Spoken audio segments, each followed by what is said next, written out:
Lo dijo en la primera hora. Muy bien, 7:15 en la mañana.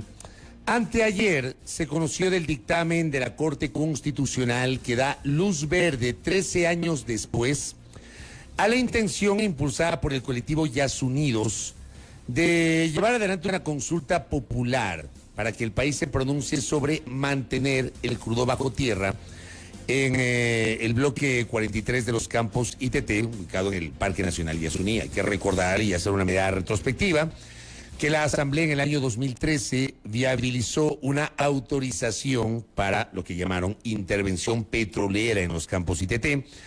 Aquella asamblea en la que el gobierno de ese entonces tenía una mayoría abrumadora, tenía 100 de 137 en aquel tiempo, y justamente en ese año se viabiliza esta posibilidad, que además fue acompañada por una obligatoriedad que tiene el gobierno de presentar cada 6 meses un informe con las autoridades del sector de hidrocarburos, del sector petrolero, del estado de esa intervención petrolera. Pero hoy la Corte, 10 años después, ha dado luz verde para que sí o sí, y en este caso ya no es una posibilidad, va a haber una consulta popular, no sabemos la fecha, tiene que preparar el Consejo Nacional Electoral, pero hay una orden de la Corte Constitucional para que haya una consulta popular sobre mantener o no el petróleo bajo tierra en los campos ITT. Fernando Muñoz Miño está con nosotros, él es sociólogo político y además es parte de Yasunidos. Fernando, ¿cómo le va? Bienvenido, buen día. Fabricio, muy bien, aquí con la alegría de que 10 años después por fin vamos a poder hacer la consulta, que es una cosa que un montón de gente, más de 757,000 personas firmamos hace 10 años y ha costado un largo trayecto para llegar, con mucha esperanza de lo que puede pasar. Hagamos una mirada retrospectiva. ¿Qué fue lo que pasó en 2013 y cómo comienza este camino, Fernando? Bueno, en 2013, el 15 de agosto, el entonces presidente Rafael Correa decidió dar por finalizada la iniciativa Yasuní ITT, que buscaba preservar el petróleo bajo tierra de los tres campos del bloque 43, Ispingo, Tiputín y Tambococha, gracias al proceso precisamente de declaratoria de interés nacional comenzó la explotación. No fue algo inmediato, comenzó la explotación a partir del 2017 y la sociedad civil organizada en ese entonces y mucha gente que no estaba organizada, ¿no? Nos convocamos alrededor de la plataforma Yasunidos para hacer y llevar a cabo la primera consulta popular de iniciativa popular, ¿no? Ciudadana, que era eso, tener las firmas para que el pueblo ecuatoriano pudiera decidir si estaba de acuerdo con que se explotase ese espacio o más bien se preservase sabiendo lo que estaba en juego al momento de explotarse, no solo que es el lugar más mega biodiverso del planeta. Entonces, así estos artículos científicos demuestran que hay más animales, tipos de planta por metro cuadrado que en ningún otro lugar del planeta, sino también que es un lugar donde viven, donde habitan los dos últimos pueblos en aislamiento voluntario del país, los Taromenane y Tagaeri, ¿no? Entonces nosotros decíamos, bueno, para preservar la vida, preservar la naturaleza, para pensar la posibilidad de un futuro diferente para el Ecuador, un futuro que esté pensando más allá del petróleo y además por el derecho que tenemos constitucional de ser consultados, hicimos todo el esfuerzo desde la ciudadanía para llevar a cabo la consulta popular. El CNE en ese entonces negó la consulta diciendo que las firmas no eran las suficientes, aduciendo que había problemas, sobre todo en formato de que el papel no pesaba lo suficiente, no se respetó el principio del indubio pro democracia en favor de la democracia. Se descalificaron las firmas. ¿En qué año fue esto? Eso fue en el año 2014. 2014, Nosotros presentamos las firmas el 12 de abril de 2014 y pocas semanas ¿Cuántas después, firmas presentaron? Exactamente, son más de 757,000. Y el mínimo eran casi 160,000, me parece, ¿no? Y no eran como 500,000. O sea, ya, es el 1.5% del padrón. Es algo ya, así, exactamente. Sí, entonces nosotros presentamos, se anularon las firmas, se descalificaron y comenzamos todo un proceso larguísimo en tribunales para demostrar que efectivamente no había sido así. Tomó muchísimo tiempo para que luego Defensoría del Pueblo, para que se hiciera una auditoría independiente y demostrara que las firmas sí eran las suficientes.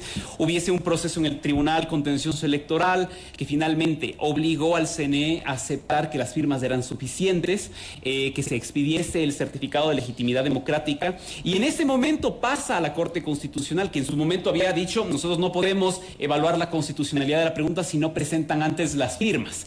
Entonces, una vez expedido el certificado de legitimidad democrática, viene a la Corte Constitucional, en donde quedó más de 200 días en refrigeradora esa causa, hasta finalmente ser resuelta esta semana, ¿no? Después de tener una audiencia y que expide un dictamen favorable diciendo la consulta es constitucional, tiene que realizarse y que la gente pueda decidir efectivamente, dándole al CNE, o sea, dentro del plazo que establece el Código de la Democracia, 75 días para que se realice la consulta popular. Es decir, nosotros esperamos que para finales de julio, exagerado, tengamos la consulta popular. ¿Y es una consulta nacional? Nacional, de escala nacional, en la que los de más de 18 millones de ecuatorianos tendrán que decidir si están de acuerdo con que el petróleo se quede bajo tierra o se sigan las operaciones extractivas. ¿Cabe hacer esta consulta en 2023 cuando usted bien nos ha señalado que en 2017 comenzó la explotación de los campos ITT, luego de la autorización recibida en 2013 por la Asamblea de la época? Sí, nosotros sostenemos eso, que la pregunta es válida, que es una pregunta pertinente en la medida en que más de la mitad de las reservas de petróleo se encuentran todavía sin explotar, sobre todo porque los tres campos, el primero que inició, no me acuerdo si es el Tiputino Tambococha, ¿no? El que recién empezó a explotar es el Ixpingo, que es el que contiene la mayor cantidad de reservas, ¿no? Entonces, más de la mitad de las reservas 3P, previsibles y todo, se encuentran en ese espacio. Entonces, estamos a tiempo de prevenir la explotación petrolera y sobre todo porque aquí, que es algo que suelen preguntarnos, es que bueno, pero esos recursos se van a dejar de percibir, ¿qué hacemos con esto? ¿Es responsable? ¿No es responsable? Nosotros decimos es absolutamente responsable. ¿Y por qué? Primero porque este porcentaje de ingresos que llega al Estado no es un porcentaje significativo para el presupuesto general del Estado, por varias cosas. La primera es que el petróleo, el crudo que sale del Yasuní, y lo ha reconocido el propio ministro Santos Alvite, es un petróleo de pésima calidad. ¿Ya? En la audiencia que tuvimos en la Corte Constitucional, la personera de Petroecuador reconoció que no se tiene la tecnología para procesar ese crudo. Es un crudo que dice el ministro como melcocha, como brea, difícil de movilizar, difícil de procesar. Nosotros en Ecuador lo que tenemos sobre todo son dos tipos de crudo. El crudo tipo Oriente, que es un poco de mejor calidad, no tiene nada que ver. El crudo liviano.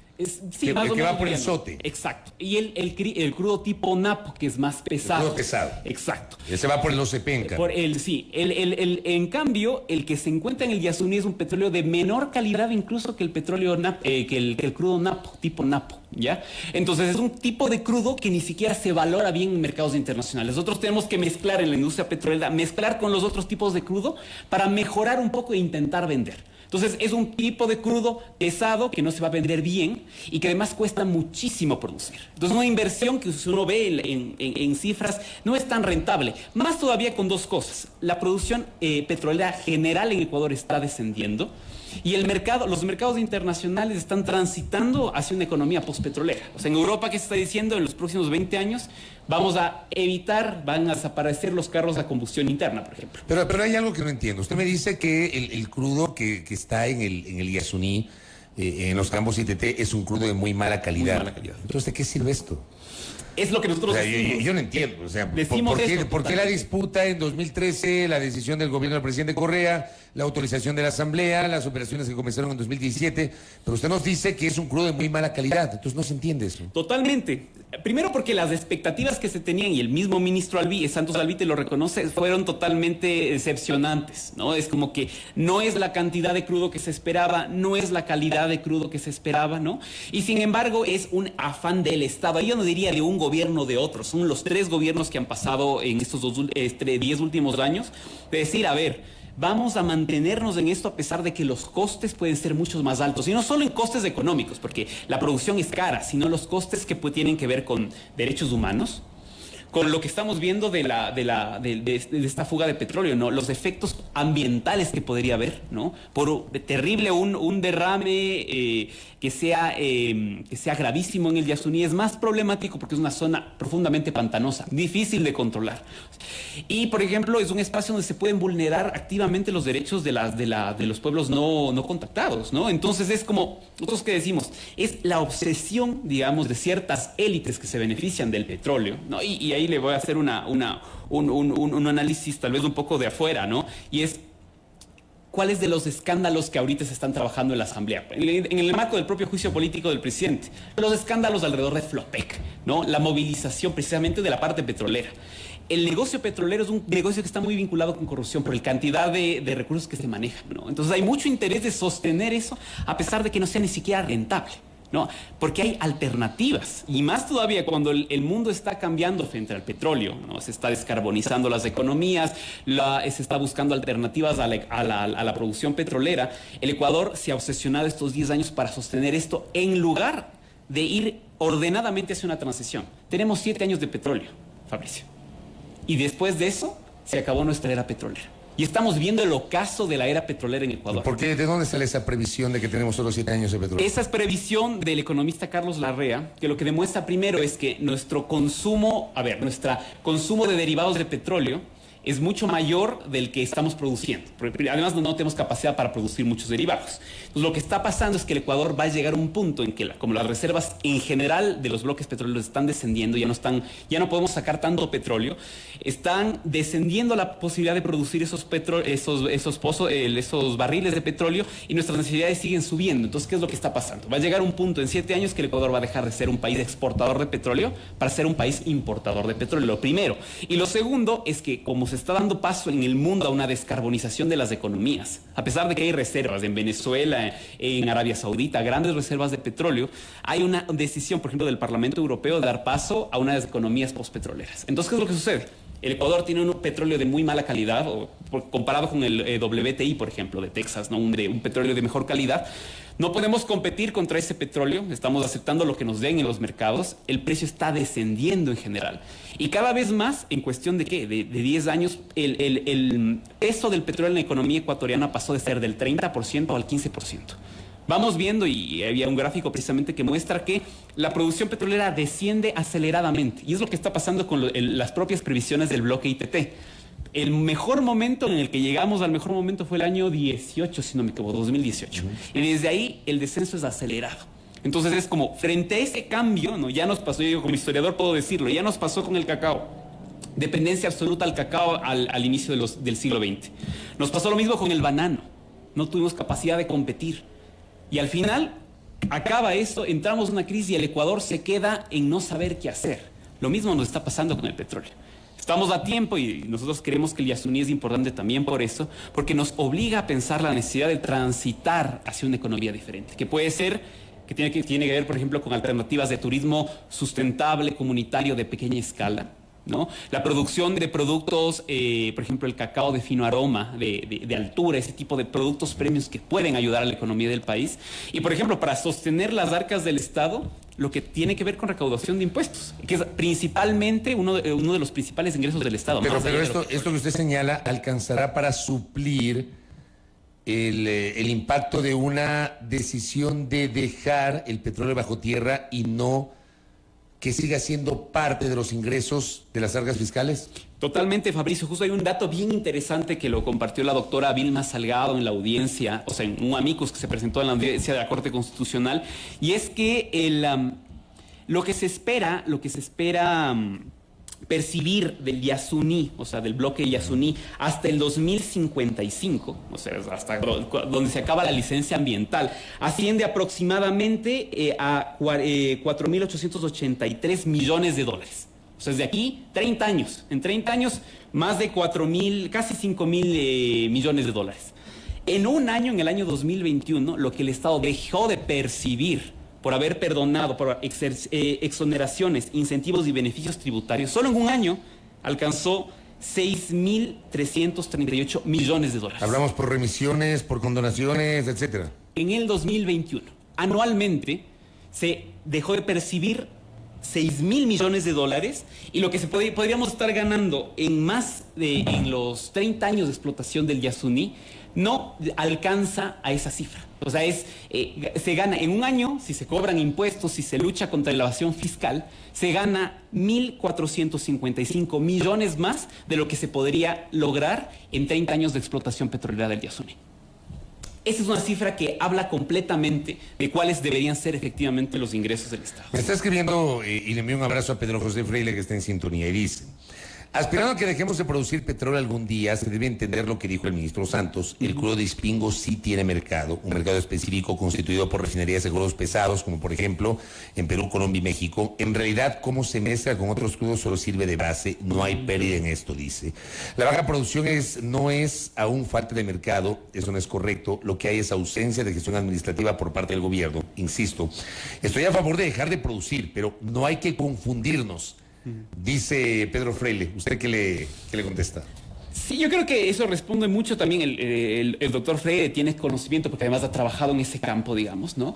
Yo diría que es una mirada de corto plazo. Una mirada de muy corto plazo, muy inmediata, ¿no? Cuando lo que nosotros aspiramos y lo que hemos trabajado, y que no es solo de quienes hemos estado en el proceso de Yas Unidos, digamos, que yo comencé en el proceso de Yas Unidos cuando era dirigente estudiantil hace 10 años, ¿ya? Soy historiador, sociólogo y desde eso he trabajado y me he acercado al tema del Yasuní, pero quienes nos han acompañado han sido importantes economistas, geógrafos, expertos que han trabajado y han abordado este tema.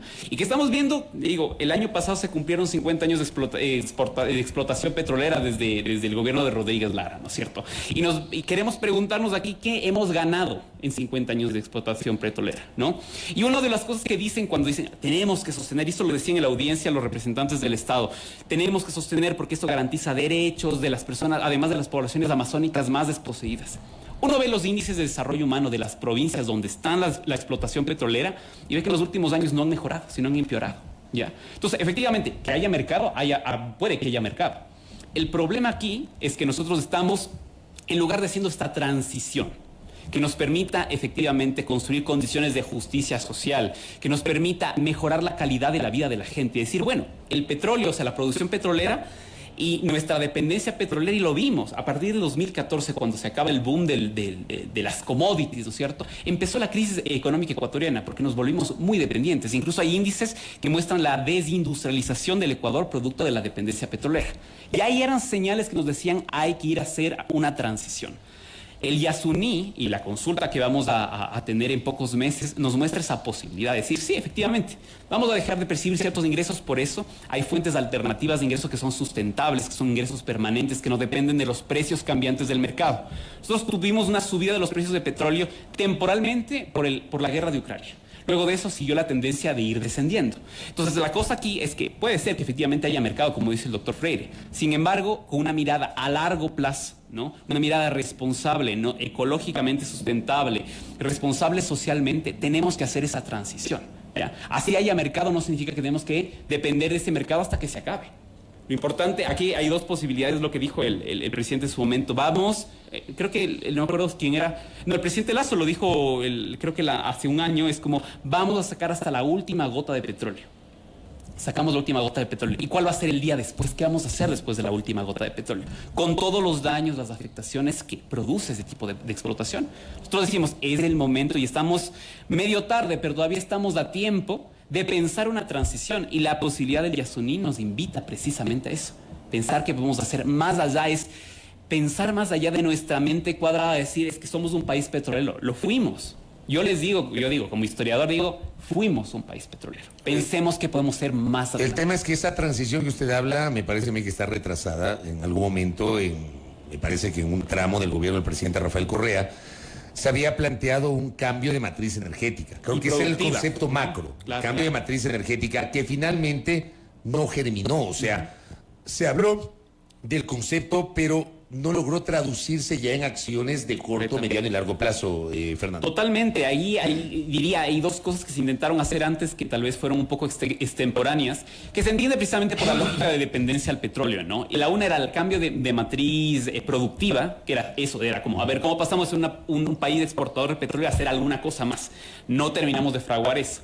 Y parte de eso, un cambio de matriz energética, es decir, bueno, no dependamos del gas, del licuado de petróleo, por ejemplo. Sino de la electricidad, por ejemplo. Electricidad por el potencial hidroeléctrico del Ecuador. Es algo que se hizo muy tarde y además no contó con el apoyo tampoco, o sea, apoyo tardío, o sea, impulso tardío de parte del Estado y falta de apoyo de la industria nacional privada, ¿no? Entonces, efectivamente, en teoría está bueno eso. Hubieron acciones que no llegaron a concretarse. Por eso digo, más ahora todavía, viendo el escenario todavía más complicado que se nos viene, una transición de esa naturaleza es posible. No es una cosa de un día para el otro, ¿no es cierto? Por ejemplo, en la sentencia de la Corte sobre el caso Yasuní, lo que se dice es que es histórica por muchas cosas, no solo porque si es que gana el sí, se van a dejar de abrir nuevos pozos, sino que los que están abiertos se van a cerrar y abandonar progresivamente de manera técnica, en cuestión de un año, un término de un año, ¿no es cierto? Eso es importante porque nos va a dar paso precisamente a pensar, a ver, ¿qué vamos a hacer entonces con el Yasuní? Y hay muchas cosas que hay que hacer en general en el Parque Nacional Yasuní. Una de ellas es el turismo sustentable. El economista Carlos Larrea hablaba, por ejemplo, cómo la industria petrolera, por cada puesto de trabajo que genera, porque eso también genera trabajo y todo, el turismo sustentable de pequeña escala, local, comunitario, produce 25 empleos, por ejemplo, y no tiene los índices de contaminación y riesgo que se tiene. Entonces, lo importante es que, y yo insisto en esto, pensar el Yasuní y decirle sí al Yasuní en la consulta popular es apostarle a que nosotros podemos pensar algo diferente. ¿Qué pasaría si, en cambio, en la consulta popular gana el no? A ver, la gente dice mayoritariamente que quiere que siga... que sigan las actividades petroleras en los campos ITT. Bueno, yo creo que ahí hay dos cosas. La primera es que efectivamente nosotros hemos luchado 10 años para que la gente tenga el derecho a pronunciarse, ¿no es cierto? Nosotros confiamos en la sabiduría de la gente, tal como fue sabia al momento de votarle por el no en la consulta popular que acabamos de pasar, ¿no es cierto? Que va a haber esto precisamente, porque se demuestra, ¿no? Al final de cuentas... la promesa del desarrollo del petróleo tiene su límite y lo estamos viendo día a día. Y la gente lo está viendo cuando el gobierno dice, ¿no? Sobre todo este gobierno, y en la audiencia decían, eso se utiliza para la seguridad y todo, y vemos cómo está la seguridad. Que eso se utiliza para educación y vemos cómo está la educación pública. Que eso se utiliza para la salud y vemos cómo está la salud pública, ¿no? Nosotros confiamos, y para eso también cuando salga la consulta estaremos ahí informando a la gente, informando al debate público, que va a haber una posición positiva. Sin embargo, si deciden no, es la voluntad de la gente. Ahora hay una cosa también que es importante. El caso Yasuní ITT y además del caso de pueblos aislados, el caso de pueblos aislados ya se encuentra en la Corte Interamericana de Derechos Humanos, porque el Estado ha violado sistemáticamente el derecho de pueblos en aislamiento voluntario. El caso del Yasuní, de la falta de respuesta de la consulta y todo lo que hemos vivido, ya entró a la Comisión Interamericana de Derechos Humanos, porque hubieron vulneración de derechos. Eso no se acaba aquí tampoco, ¿no? Ahora está en tribunales internacionales. Nosotros confiamos, como digo, Fabricio, en que va a haber, el pueblo es sabio, ¿no? Y nosotros vamos a encargarnos también de informar el debate para que la gente tenga la posibilidad de decidir. Nosotros decimos, hay información suficiente, datos científicos que nos demuestran que la alternativa es posible, pensar algo postpetrolero, y el Yasuní es la puerta precisamente para eso. Correcto. Fernando, veamos para cuándo convoca el Consejo Nacional Electoral. Gracias por el tiempo. Muchas gracias, Fabricio. Fernando Muñoz Miño de Yasuní, sociólogo político, además sustentando su postura luego de que hace 2 días la Corte Constitucional emitió un dictamen disponiendo que haya consulta popular por el tema del Yasuní para plantear a los ecuatorianos la pregunta sobre si está de acuerdo o no que se quede el petróleo bajo tierra en los campos ITT. Primera plana. Todas las noticias, todas las voces.